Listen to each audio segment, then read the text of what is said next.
విద్యుత్ బిల్లుల వసూలును ప్రైవేట్ కంపెనీలకు అప్పగించే విధంగా రేవంత్ రెడ్డి సర్కార్ నిర్ణయాలు తీసుకోబోతుందని, విద్యుత్ బిల్లుల వసూలును అదానికి అప్పగించేందుకు కుట్ర చేస్తున్నారని మాజీ మంత్రి ఎమ్మెల్యే జగదీష్ రెడ్డి ఆరోపించారు.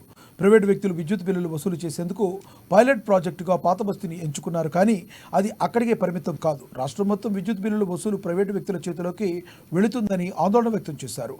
విద్యుత్ రంగాన్ని ప్రైవేటీకరణ చేసే దిశగా కాంగ్రెస్ ప్రభుత్వం అడుగులు వేస్తుందని విమర్శించారు. విద్యుత్ సబ్సిడీలు, రైతులకు ఉచిత కరెంటు ఇక రాష్ట్రంలో ఉండవన్నారు. రైతుల విద్యుత్ మోటార్లకు మీటర్లు పెడతారు. గతంలో కేసీఆర్ ప్రభుత్వంపై ఒత్తిడి తెచ్చినా విద్యుత్ రంగాన్ని ప్రైవేటు వ్యక్తులకు అప్పచెప్పడాన్ని కేసీఆర్ అంగీకరించలేదన్నారు. మోడీ కనుసన్నల్లో రేవంత్ రెడ్డి వ్యవహరిస్తున్నారని మండిపడ్డారు.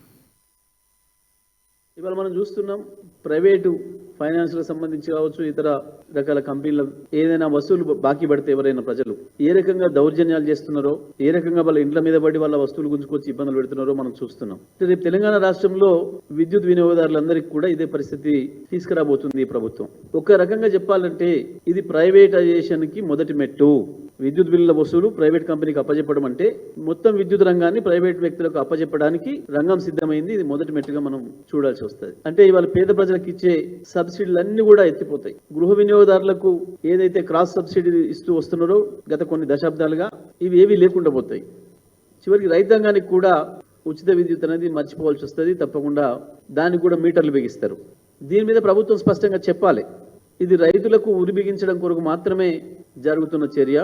మరి దీనిపైన ఉద్యోగ సంఘాలు కూడా